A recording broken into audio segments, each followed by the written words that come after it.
በስመ አብ ወወልድ ወመንፈስ ቅዱስ አሐዱ አምላክ። አመ ዕስራው ረቡዕ ለመጋቢት በዛቲ ዕለት አይረፈ አብ ቅዱስ መቃርስ ሊቀ ጳጳሳት ዘሀገረ እስክንድርያ። አንድ አምላክ በሚሆን በአብ በወልድ በመንፈስ ቅዱስ ስም መጋቢት 24 በዝች ቀን በእስክንድርያ ለተሾሙት አባቶች ሊቃነ ጳጳሳት 59ኛ የሆነ ቅዱስ አባት የእስክንድርያ ሊቀ ጳጳሳት አባ መቃርስ አረፈ። ይህም የከበረ አባት ሳብራ ከምትባል አገር ነው። ከታናሽነቱ ጀምሮ ይህን ዓለም ንቆ ትቶ የምንኩስና ልብስ ሊለብስ ወደደ።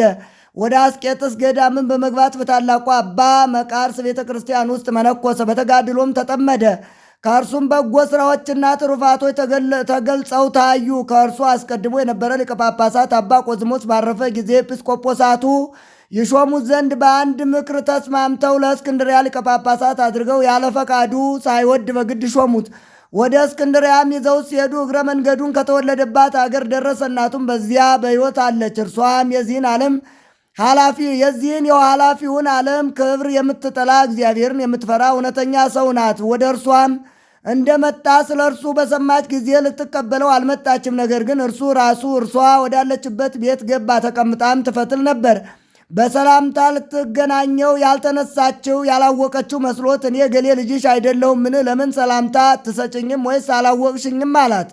እርሷም እኔስ አውቄአለሁ፣ ራስህን ያላወቅህ አንተ ነህ። በዚህ በሊቀ ጵጵስና ክብር ሁነህ ከማይህ ሙተህ ተገንዘህ ባይ በወደድኩ ነበር። ከአሁን በፊት የምትጠየቀው በራስህ ኃጢአት ብቻ ነበር። ከዛሬ ጀምሮ ግን በምዕመናን ሁሉ ኃጢአት ነው ብላ መለሰችለት። ከዚህ በኋላ ሁለቱም በአንድነት አለቀሱ። ይህም እናቱ የተናገረችው ነገር በልቡ አደረ።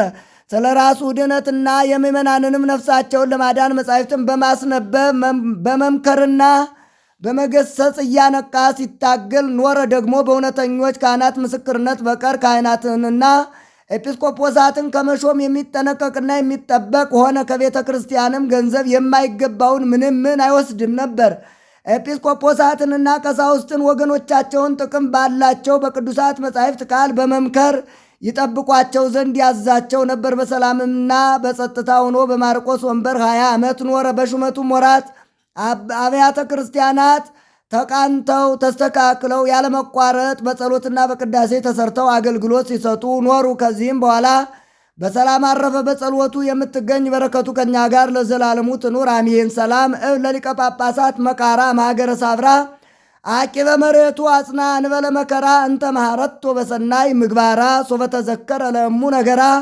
በዚች ዕለት ዳግመኛ አይሁድ በጌታችን ላይ አጽንተው መከሩ። ለእርሱም ክብር ምስጋና ይሁን ለዘላለሙ አሜን። ዘአቅረብኩ ማሕሌተ አዘኪሬ አእላፈ እምዕለተ ጸምዱከ ዘልፈ ለላ አነብብ ተወከፍ ዘንዴቴ መጽሐፈ እንተ ረሰይከ እግዚኦ ጸሪቀ መበለት ውኩፈ እምእለ አበው ብዑላን ዘተርፈ ነቢያት ቅዱሳን ወሐዋርያት ሰባካያን ሰማዕታት ወጻድቃን ደናግል አዲዮ መነኮሳት ሄራን ባርኮ ጉባኤ ዛቲ መካን እስከ አረጋዊ ልሂቅ ወምንዑስ ሰሳት ለዘጻፎ በክርታስ ወለዛ ጻፎን ዘይደርስ ለዛ አንበቦ ወለዘተርጎሞ በልሳን አዲስ ወለዘሰማ ቃሎ በእዝነ መንፈስ በጸሎተሙ ማርያም አራቂተ ኩሉ እምባይ ስቡረ ይማረን ኢየሱስ ክርስቶስ እግዚኦ ኩነኔ ከአብ ወለንጉሥ ጽርቀከኒ ለወልደ ንጉሥ አግር ጸራ ታይተገሪያ ለሀገሪትነ ኢትዮጵያ ለዓለም ዓለም አሜን።